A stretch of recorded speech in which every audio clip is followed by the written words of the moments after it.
Hi.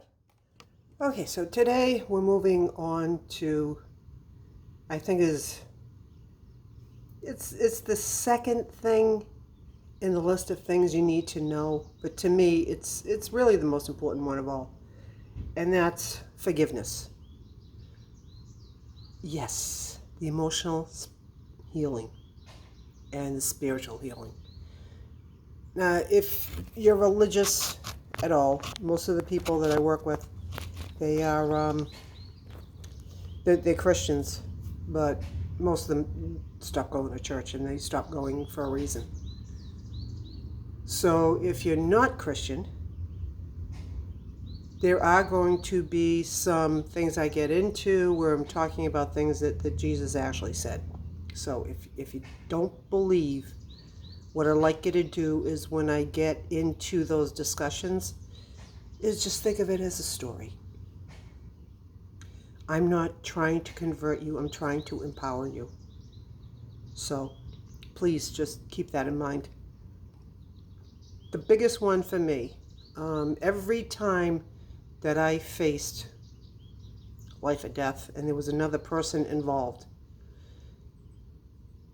it had the power over me.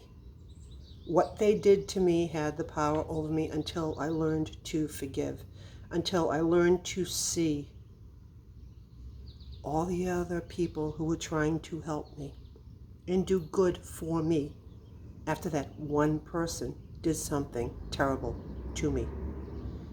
The hardest one of all was I was married before this husband. I was married for a year and a half.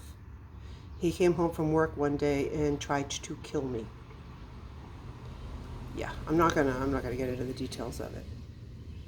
The thing is that had such power over me because the love that I had didn't matter. It ended up getting me treated like that. And it hung on to me for a while. For the most part, I forgave him, which allowed me to take in good feelings again. It allowed me to release that, just all that negativity and all that rage and feeling of betrayal, loss of trust.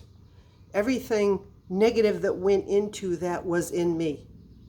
Once I learned to forgive him, I released all that. And I was able to open the door to let good stuff in again. And that's part of PTSD. I was not diagnosed with PTSD, but I more than likely had a mild case of it because some of the symptoms did not subside in 30 days. He drove a hot rod car. Every time I heard a hot rod car, I cringed. And I had flashbacks, and my adrenaline was through the roof. But on top of that night when he almost tried to kill me, he stalked me for a long time.